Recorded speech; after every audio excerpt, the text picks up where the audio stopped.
Hello family, welcome to my channel. If you're new here, oh, nope, let me stop all that. That is loud.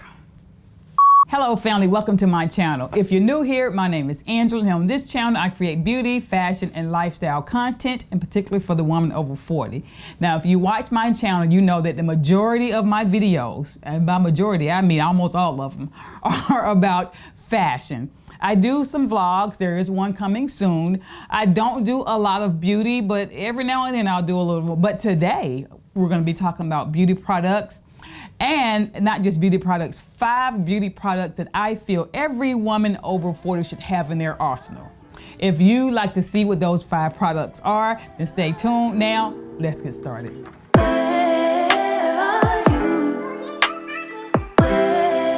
Before I get started, let me preface this video by saying, yes, I do believe in natural beauty. I do. I think it is fabulous. If you don't want to wear makeup and you think you look just fine without it, I am certain that you do. And there is absolutely nothing wrong with that. This video, however, is a video about products if you like makeup or you want to try some makeup and you don't know where to start. This is that video. And so I'm not pushing for everyone to wear makeup, but if you want to try it and you want to dip your foot in it, or you've been thinking about it, and some of you may already wear makeup, but these are just 5 products that I feel if you want to enhance your looks with a little makeup, then these are the products I think you need to get started with. So the first product is color corrector. Let me just say, I have a color corrector story. I didn't know for a long time about color corrector. When I started wearing makeup in my early 40s on a daily basis, I didn't know about color corrector, and I used concealer. Right then, in my early 40s, I started getting, I don't really have really dark circles, but I started getting some darkness under my eyes. And I had no clue about color correcting. So I tried to use concealer, and I noticed that it just looked gray. I looked gaunt, and it just did not work whatsoever. And I was like, I don't know what I'm doing wrong, but this is not it. And I did some research and just happened to stumble upon color corrector. And so I think color corrector is absolutely necessary if you have any darkness under your eyes, or even if you have some redness under your eyes. Now, if you have darkness under your eyes, the perfect color corrector is going to be a shade of orange. If you have a more melanated complexion like myself, you're going to use a darker orange. If you're more fair skinned, you're going to use a peachy orange. And all you need is a little bit. I have tried numerous brands, and I always go back to probably the cheapest brand that I found. Now, the key to it for me is warming it up before I start using it. So I always, if I shoot a makeup video, you'll see, I always take my color corrector and I put it on my hand where my skin is warm. I put it on my hand, and then I'll dab a little bit on my finger, and I dab it under my eye and on my eyelid as well, to color correct the darkness on my lid and the darkness under my eye. And it just neutralizes that darkness under my eye and on my eyelids to make my skin one even tone. That way when I apply my makeup, I don't have that shadow showing through my makeup. So if you've noticed you have some darkness under your eyes, or even if you have some redness under your eyes, you'll probably need to start off with a color corrector. If you have redness, you're going to use a green color corrector. I know it sounds crazy, but green and red are crossing each other on the color wheel, so that green color corrector will cancel out that red, and you only need to use a little bit of it. Try putting it on your hand where it's going to warm it up, so it's going to go on a lot smoother, and just kind of dab it on the red spots if you have some red under your eye. But I feel every woman, if she has some darkness under her eyes, could truly benefit from a color corrector. Now, if you don't want to do a full face of makeup, you can still do the color corrector, just a light amount of it, just to kind of even out your skin tone, and do a little soft powder on top of that, and that will just give you a nice soft glow instead of a full face of makeup. That's what I do a lot of times when I'm not on camera. I don't do a full face of makeup. I always color correct under my eyes, unless I'm just wanting to do my skincare, but that's a whole nother story. I always color correct under my eyes and put a little powder on top of that, just a little bit, just to just kind of soften that up and even it out, and put my mascara on and maybe some eyeliner, and out the door, a little lip, and I'm done. I don't have to do a whole full face, but color corrector is perfect for hiding those dark circles. The next item I feel women over 40 should have in their arsenal is a neutral matte eyeshadow palette. Now, can we wear shimmer eyeshadow? Yes, we can. But as we age, our eyelids are not as taut as they used to be. I have extra skin on my eyelids. I want to do something about that surgically, to be honest. But I think I'm gonna wait a little bit. But you know, when as we age, the shimmer eyeshadow doesn't look quite as nice, quite as sophisticated, I feel. I think it looks so much nicer on young women in their 20s and their 30s. I think it looks beautiful. But for us, I think we're looking for a more sophisticated, a more sultry, a more elevated look. And I think that matte eyeshadow can achieve that, especially in neutral colors, because it's just more of an everyday look. Yes, we can add color to our eyelids, but for me, most of the time, I prefer to add color with my clothes and not necessarily with my eyes, like big, bold colors on my eyes. I just think for older women or women over 40, women of a more mature age, if you will, I just think that look is dating and just not quite as sophisticated. So matte shadows look beautiful. They're easy to blend. They just look so sophisticated. And just a little bit of shimmer if we have to. And also, I feel a neutral eyeshadow palette, and especially if it's matte, is an easier application process, and it's going to look so much nicer with all of your looks. You don't have to worry about putting that color on your eye. You can add the color with your shoes or the color with your purse and don't have to worry about all the color on your eyes. And it's just, honestly, it really is truly an easier application process with blending and everything. So I feel every woman over 40 should definitely have a matte neutral eyeshadow palette. Now, some of my favorites are from Juvia's Place. I think Mented has a really nice matte eyeshadow palette. One of my favorites is a new one that I have from Ben Nye. And that was a little expensive. And what's really nice nowadays, everyone from the fair shade to the more deeply melanated like myself, you can find matte neutral eyeshadow palettes from just about any brand. If you don't know what to buy, my recommendation is to go into Ulta or Sephora like early in the morning before everybody gets in there, where they have time to spend with you, and just walk around the store, or you can talk to one of the ladies or the gentlemen in the store, and they will definitely direct you. Just tell them, I want to see some neutral eyeshadow palettes, and they'll definitely direct you to some that may be really nice for your particular skin tone, and just try them out. So the next item on my list is a brow pencil or some brow gel. Now, I myself rarely use brow gel. I've always used a brow pencil. My favorite, the one that I've been using for years, is from MAC, and it's called Stud.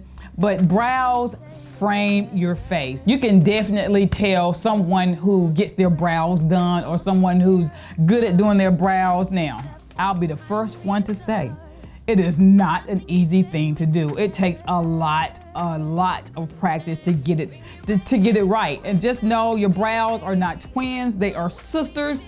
So they're not supposed to look exactly alike, but brows truly do frame your face. If you're someone who says, I don't want to do makeup, but you want your face to be bright and you just want to look like you have a little makeup on, the two things that you can do without fail is get your brows done or do your brows and throw on a lip color. That's all you need. If you just, I just don't like that foundation stuff, I don't like that powder, I don't like eyeliner, do your brows and throw on something on your lip and you're done. That is going to make a world of difference. Your brows definitely frame your face.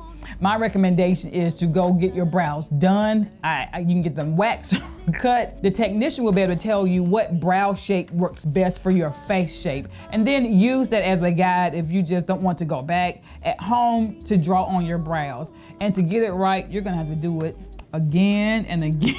And again and again and again. And sometimes you just will not get it right for that day. I'll be the first one to say it's happened to me numerous times.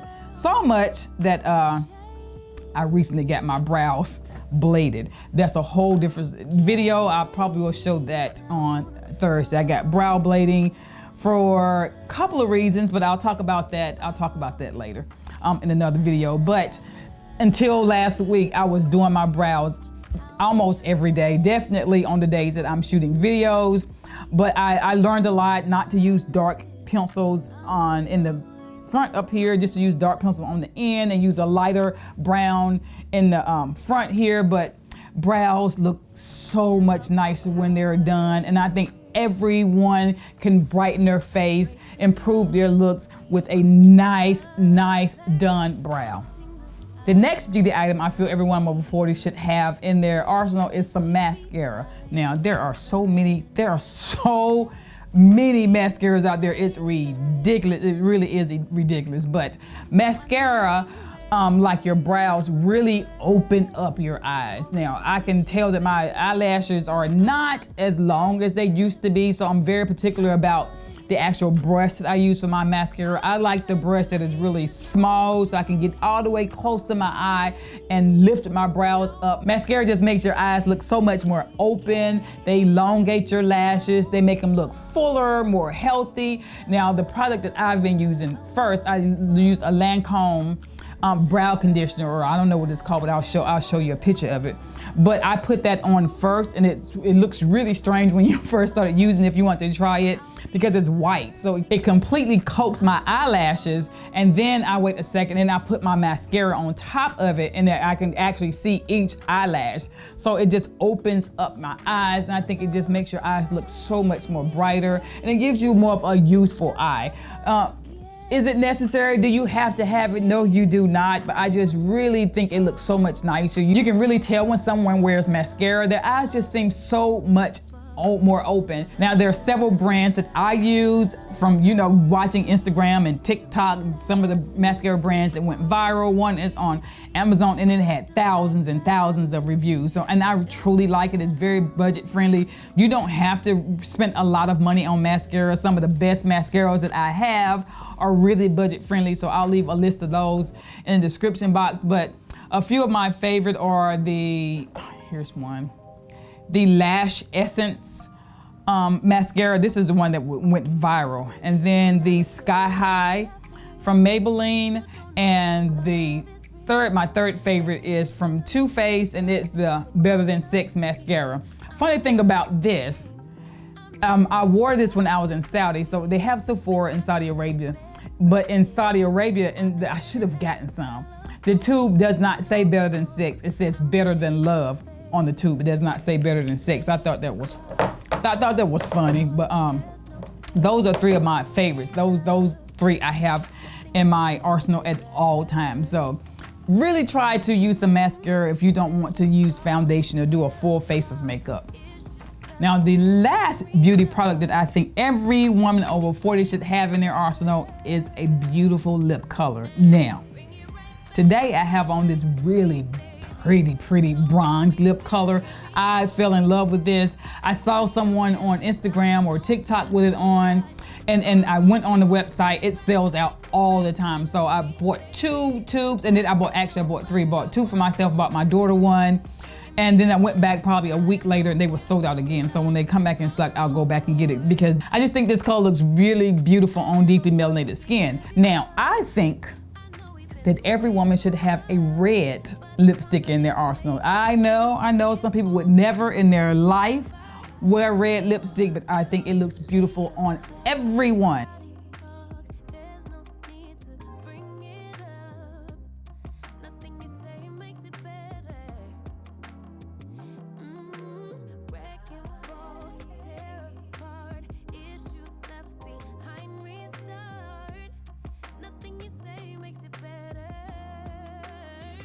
Now, everyone can't wear the exact same shade of red. I personally do not like an orange red whatsoever. I have to have a blue red. It's a deeper red. I just think that orange red makes my lips look humongous. I don't like it whatsoever.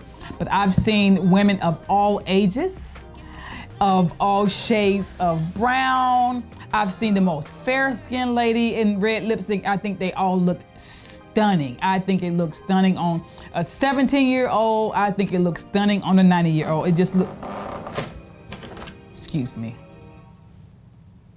Oh, it's an Amber Alert. on my watch. I just think a red lip looks beautiful on everyone, whether you have a full head of hair, whether you have no hair, whether you have your hair pulled back in a pony. I just think it really makes your face pop. And also with a red lip, I think it looks even more pretty if the person wears a nude everything else. If they have foundation, you can do a soft blush, a nude eye with your eyelashes, and then that beautiful red lip, I think it is a stunning, sophisticated, very elevated, gorgeous look. So if you've never worn a red lipstick, I challenge you in 2023 to get yourself a red lipstick. I will put some of my favorites. I can only tell you the favorites that I use. If you're a deeply melanated like myself, I've found some really, really nice. One of my favorites recently is from Estee Lauder, and it's really hard. It's hard to find. I have to order it online. Every time I've gone into Sephora or Ulta, it's not there, or they're sold out. Also, a red that looks nice, everyone has access to, is Ruby Woo from MAC, and that's been out for a long, long time. It is one, like, if you know Tracee Ellis Ross and you see her pretty red lips, she always wears Ruby Woo. She talks about that is her favorite red lipstick. She doesn't ever go without it. I like it. It's a nice, consistent, soft red. It goes on really smooth. The formula is really nice from MAC, but I honestly prefer a liquid lipstick. I think they just last a lot longer, but they are more drying. So when I put my liquid lipstick on, I always use some Blistex, not chapstick, because I've tried with chapstick, putting chapstick on first before liquid lipstick, and it just makes the lipstick move all over the place. I use regular Blistex to moisturize and nourish my lips, and wait about 3 or 4 minutes before I put the liquid lipstick on, and it just works every time. Well, that's it, family. I really hope you enjoyed this video. Don't forget, I will leave links to all of the products, all of the categories that I've described in this video, my favorites, and some that I have researched that are favorites of others that I don't actually have in my makeup arsenal, but maybe you would like to have it in yours. All will be listed in the description box below. I will also leave links to the products on my website, AngelaMashelle.com. You can go there. In the top right hand corner, you'll see YouTube videos, shop my YouTube videos, and you'll see a picture of the thumbnail, and then you'll see pictures of each one of the products, and it'll take you direct to the store where you can find those products. Now, no matter where you are in the world, I want you to have the most blessed day. Bye-bye.